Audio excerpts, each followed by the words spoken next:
Thank you again for the privilege of being able to share God's word with you.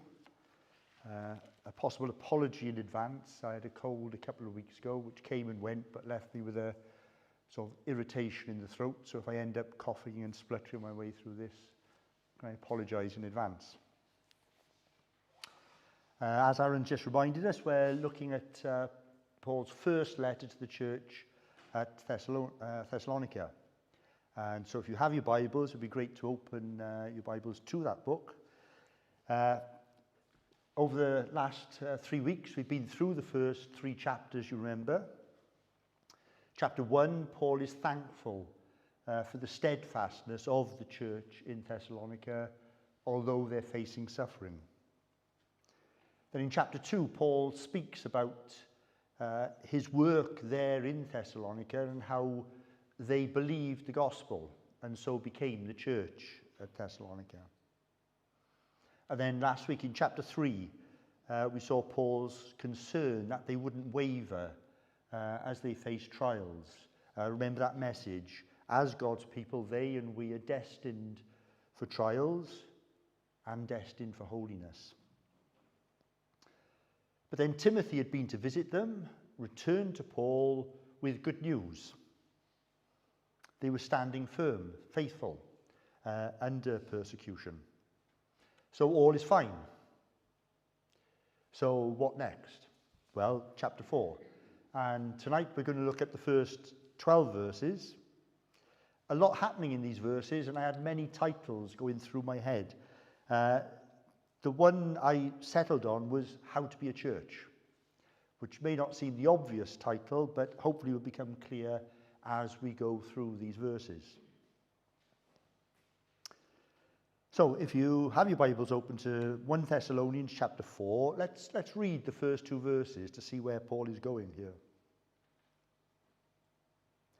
As for other matters, brothers and sisters, we instructed you how to live in order to please God, as in fact you are living.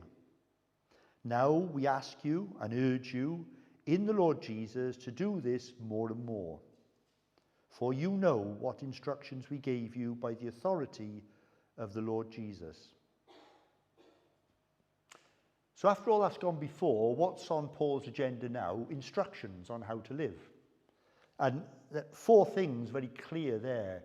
He'd already given them instructions. He told them, this is what I want you to do. They were following those instructions. Paul isn't content with that, though. He wants them to do that more and more. And the last important thing to notice is these instructions have the authority of the Lord Jesus Christ. So this sounds to me pretty important. So let's have a look at these instructions. And what I'd like to do is to ask 4 questions about those instructions. And hopefully we can go some way to answering those questions as well. So the first question is, who are these instructions for? Well, I don't suppose you can actually remember back 3 weeks to the very first verse of Thessalonians, chapter 1, verse 1. So I'll read it out to you. To the church of the Thessalonians in God the Father and the Lord Jesus Christ. It might be a bit easier for you to remember back about a minute to when we read the beginning of chapter 4. And Paul began with, as for other matters, brothers and sisters, we instruct you how to live. So these are instructions for the church. They're instructions for those that Paul calls brothers and sisters. And what's more, he said, these are instructions how to please God. And we know from Hebrews chapter 11, verse 6, that without faith, it is impossible to please God. So these are instructions for those who have faith in the Lord Jesus Christ. That's important. It's important for us who claim to be followers of the Lord Jesus Christ. These are instructions for us to live by. They're not instructions for us to tell those who don't believe how they should live. And it's also important if you're here tonight or listening in online and you say, well, yeah, I'm kind of interested in all this stuff, but I don't think I'd call myself a follower of Jesus at the moment. One thing to be very clear about, these are not instructions about how to become a Christian. Following these instructions won't make you a Christian. We'll get to that later, so hopefully you'll keep listening for the moment, because it shows you what you're signing up for if you decide to follow the Lord Jesus Christ. Okay, question 2. What are the instructions? Well, in these verses, Paul gives us 3 specific instructions. In verse 3, he says, avoid sexual immorality. In verse 9, he says, love one another. And in verse 11, he says, mind your own business. And I didn't make the last one up. That is what he says. Okay? So those are the 3 instructions. Now, I don't know what your reaction to that list is. When I first started thinking about this, I thought, well, it seems a bit random. If we're thinking about a list of instructions for us to live by, there's lots of things we could think about. I suppose one obvious thing is, what about the 10 Commandments? You know, don't worship idols. Honor your parents. Don't steal. Don't murder. Don't covet. I mean, that would sound like a sort of a good list to live by. So that leads us to our third question.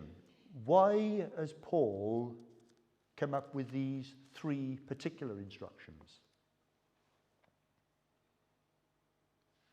Now, he doesn't actually say. It could well be these are 3 issues Timothy had brought back when he'd been to Thessalonica, and he told Paul, look, these are 3 things that need to be dealt with. But I think there is something going on here if we look at how the list of instruction begins. So in verse 3, it is God's will that you should be sanctified. Now, the word sanctified is just a flashy word that means set apart. And of course, in the Bible in particular, set apart for God.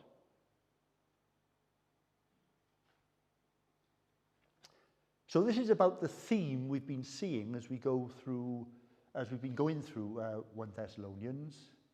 It's about who we belong to. Whose are we?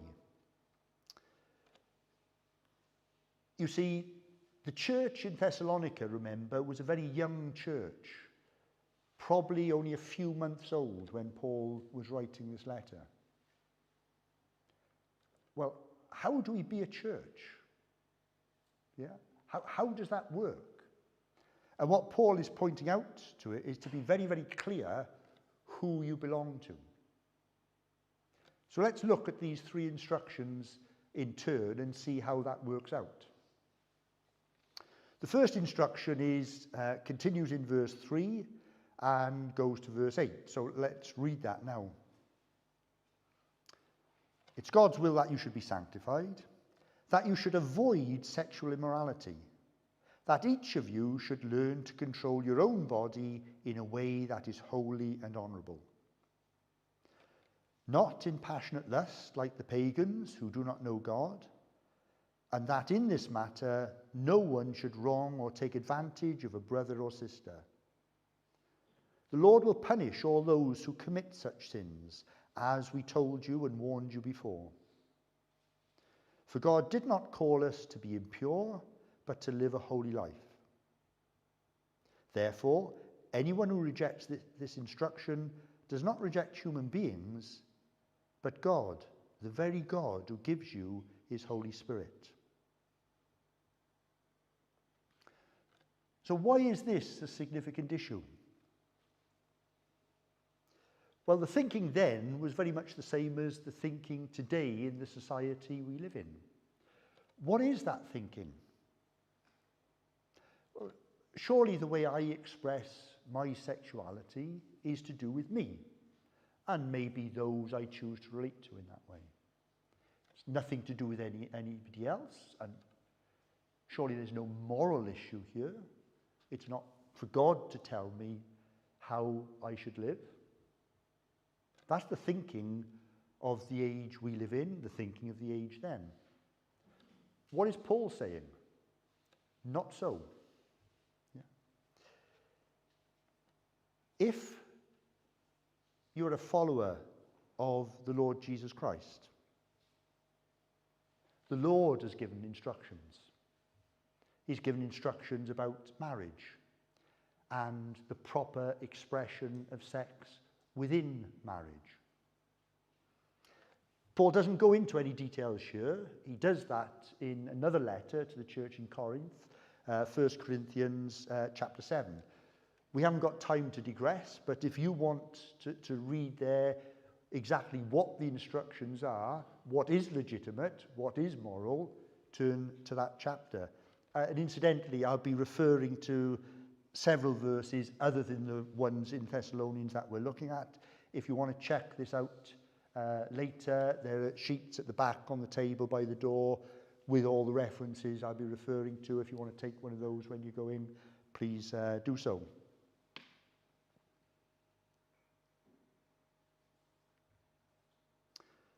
What is the point Paul makes here about this?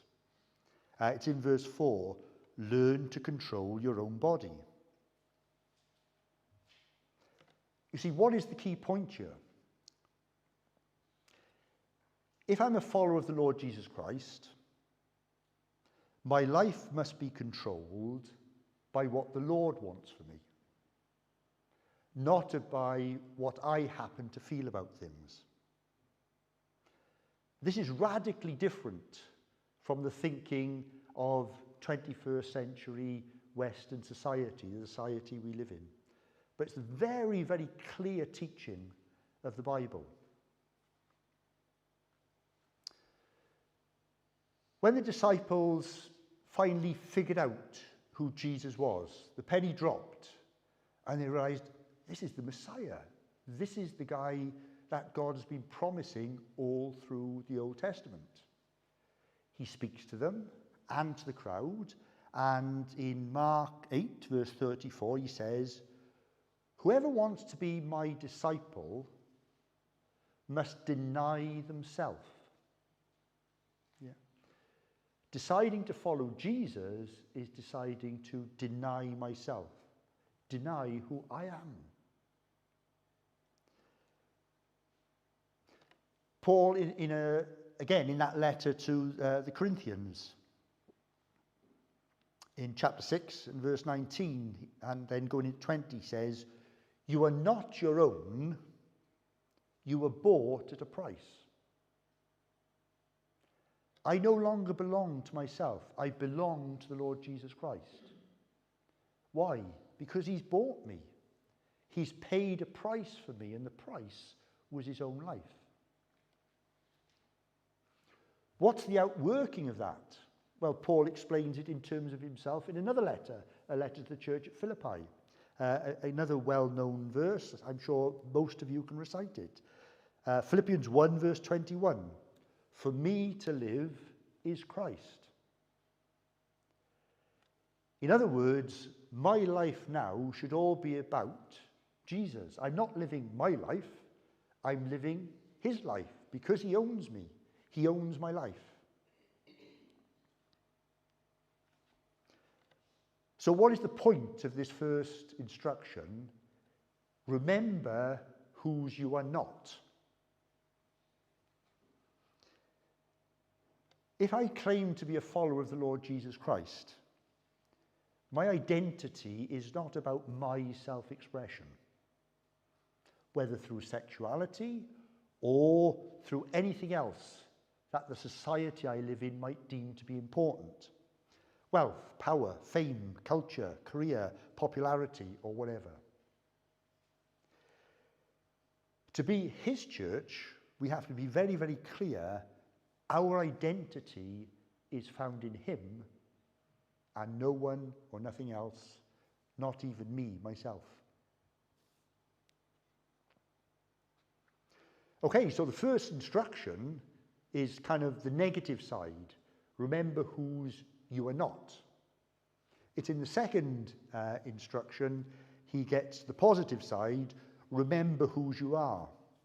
This is in verses 9 and 10, so let's read those now.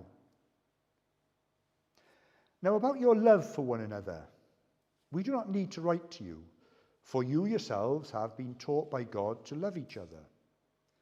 And in fact, you do love all of God's family throughout Macedonia. Yet we urge you, brothers and sisters, to do so more and more.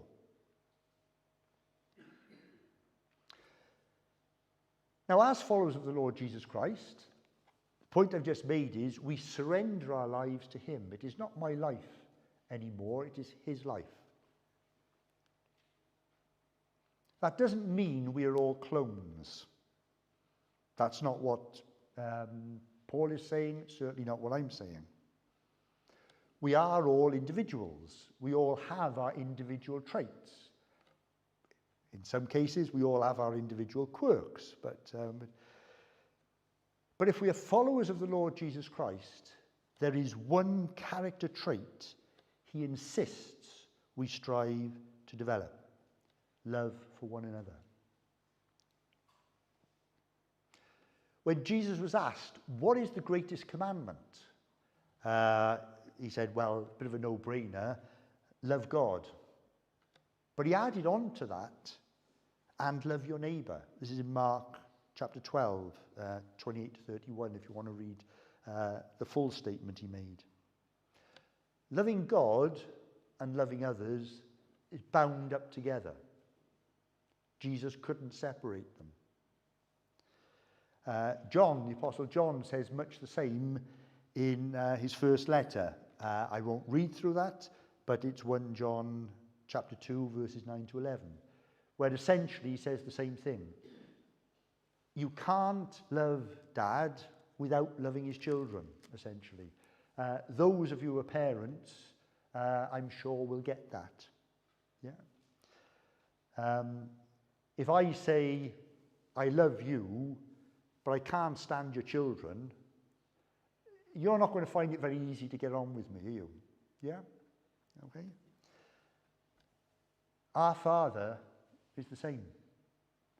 We can't claim to love him if we say we don't love his children. Now, we never do that well enough. That's what Paul was saying here. The Thessalonians were commended for loving one another, but at the same time, Paul urged them to do it more and more. So this is an instruction we know up front we're not doing well enough. Right? We have to try harder and harder. So how do we do that? Well, I'm sure there's a very famous chapter of God's word going through your minds even as I speak. Even if you know nothing whatsoever about the Bible, you're probably familiar with it. It's read out in many weddings. 1 Corinthians chapter 13, and in particular verses 4 to 7. Again, I'll leave you to read through those for yourself when you have time. Let me summarize them. Paul tells us what love is, and he gives us several positive things. To love somebody, I must be patient with them. I must be kind to them. I must protect them. I must trust them. That's what Paul says under the inspiration of the Holy Spirit. He also includes some things I must not do. I mustn't envy them. I mustn't boast or be proud as if I'm better than them. I mustn't dishonour them. I mustn't seek my good over theirs. I mustn't easily get angry with them. I mustn't keep record of their wrongs. Those are clear instructions. And Paul doesn't say love leads to these things. Paul says love is these things. That's what love is. You see, it's great to like other believers. It's great to have nice thoughts and feelings about other believers.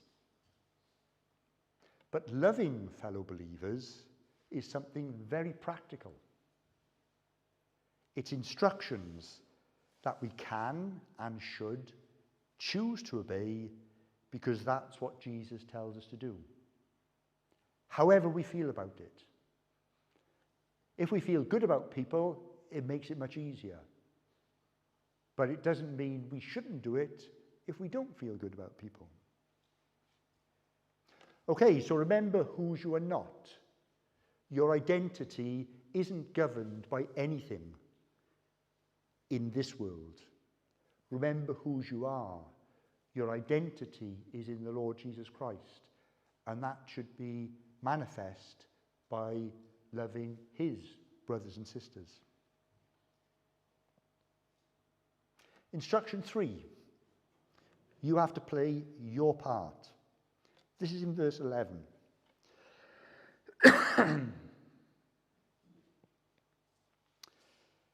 Make it your ambition to lead a quiet life. You should mind your own business. You see, I told you I didn't make it up. And work with your hands just as we told you. See, Paul recognizes there's a danger here. What's it so easy to do? Well, I could read instruction 1 and say, yeah, good. Yeah. Instruction 2, yeah, that's good. If only they would all stick to those instructions, it would be a much better church. What Paul is telling me here is that in this church, in Penuel, there is somebody who has been especially set apart to make sure I follow these instructions. It's me. And there is somebody in this church that has been especially set apart to make sure you follow these instructions. I'll leave you to figure that one out for yourselves. Now, this doesn't mean that we all become self-focused and indifferent to everybody else. Instruction 3 isn't cancelling out instruction 2. Certainly, we have a mutual concern for each other, and we should be an encouragement, a mutual encouragement to one another. But think about it. What is the best way to encourage others to live by the instruction of God's word? Be a good example. In other words, doing it yourself is the best way to be a help to others. So we've got those 3 instructions. Instruction 1 is essentially, remember, you are not your own. Your life is not about your self-expression. Instruction 2 is essentially telling you, you belong to Jesus. Your life is about doing what he wants you to do. Love one another. And instruction 3 is saying, it is up to me to keep me on track. And that's the best way I can help to keep others on track as well. So we get kind of 2 for 1 with instruction 3.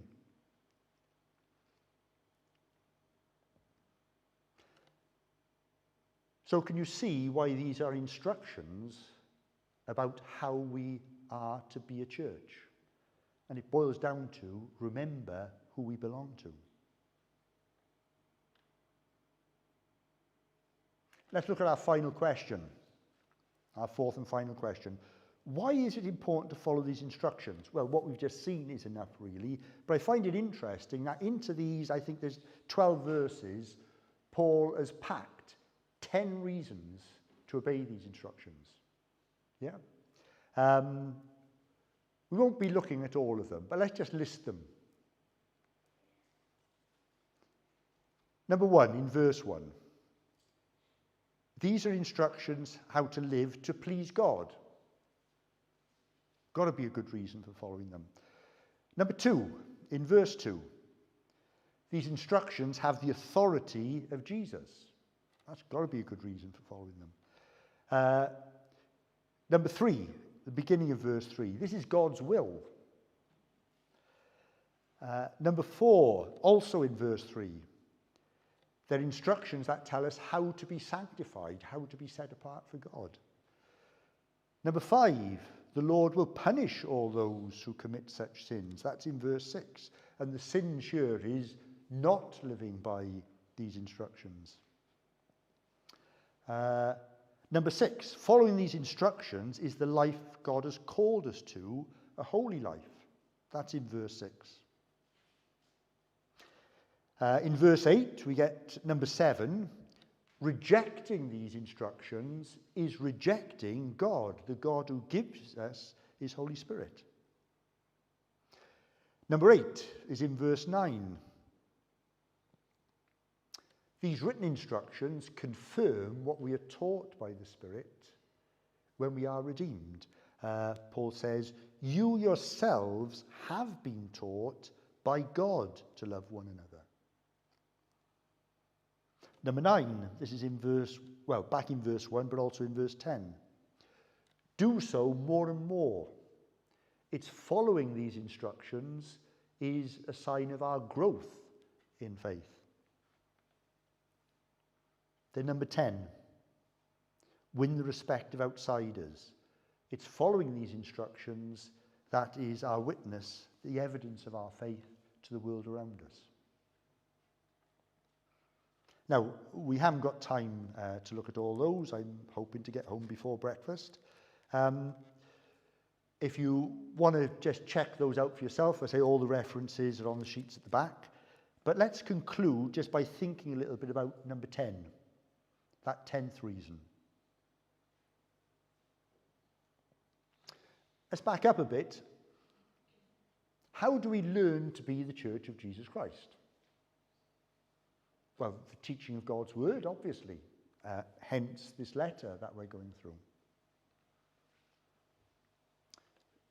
But let's think back again to chapter 1 and what Paul said to the church in Thessalonica there in chapter 1. In verse 6, he said this, you became imitators of us and of the Lord. So those Thessalonians saw Paul and Silas and Timothy and imitated them.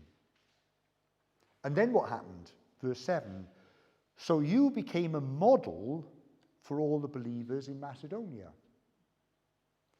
So the Thessalonians saw Paul and his friends as an example, and then the rest of the Macedonians saw them as an example.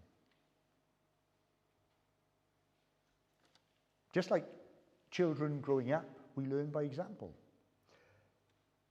And this is an awesome responsibility we all have. Here's a fact for you. Nothing, you've got no say in this, no choice.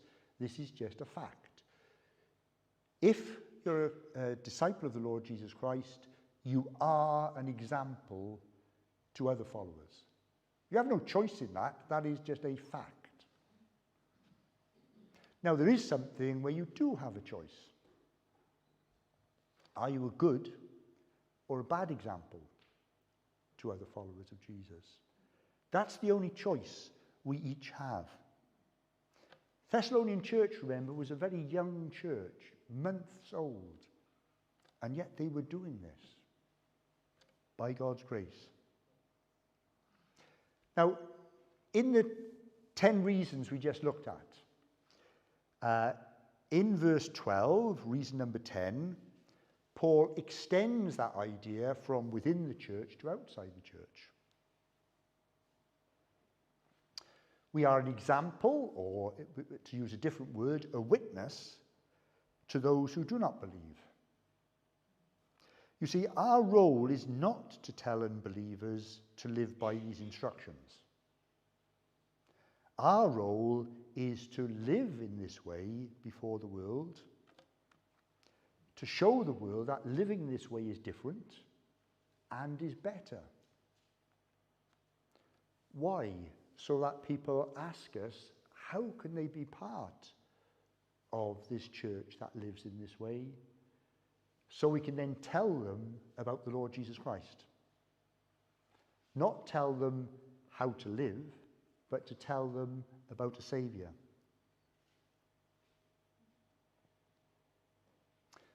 So back to anybody here or online who may be listening in and thinking, well, I'm not a disciple, so these instructions don't apply to me. But so how would I become a disciple if I did want to? Well, there's a very, very famous example of the Lord Jesus Christ's teaching. I'm sure you've heard of it. It's called the Sermon on the Mount. It's in the beginning of Matthew's Gospel. In that message, Jesus gives lots of instruction about how to live. This is how you should live in this situation, in this situation, in this situation, in this situation. But then when he gets to the end, he says something very important. So this is in Matthew chapter 7 and verse 21. Not everyone who says to me, Lord, Lord, will enter the kingdom of heaven, but only the one who does the will of my Father who is in heaven. Oh, that's important. It's not enough for me to say I'm a follower of the Lord Jesus Christ. I have to follow the instructions. So following the instructions is really important.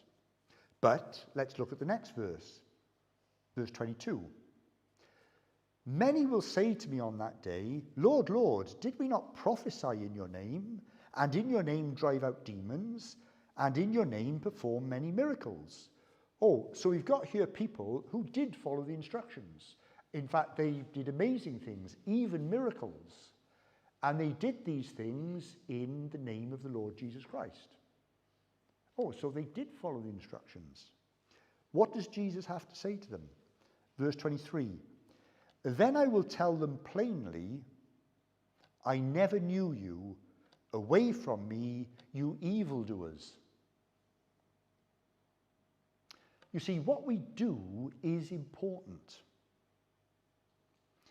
But the crucial question is, who do we belong to? Do I belong to the Lord Jesus Christ? You see, Jesus wants us all to realize, Jesus wanted me many years ago to realize, I could never know God or live a life pleasing to God as long as I insisted on being master of my own life. Remember those 3 verses we looked at a bit earlier on. Mark 8:34. To follow Jesus, I have to deny myself. I have to give up control of my own life. Why? 1 Corinthians 6:19, you are not your own, you were bought with a price. I have to acknowledge that the Lord Jesus Christ has died. He's paid the price for my life, and he now owns me. Then he rose from the dead to send his Spirit to dwell within me so I can live the life he wants me to. That's Philippians 1, for me to live is Christ. You see, does Jesus want us to follow the instructions? Oh, yes. But first, he wants you so that he can help you to follow the instructions.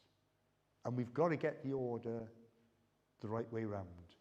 Following the instructions won't make us a disciple of the Lord Jesus Christ. We need to hand our life over to him so that he can help us to follow the instructions. Thank you for listening.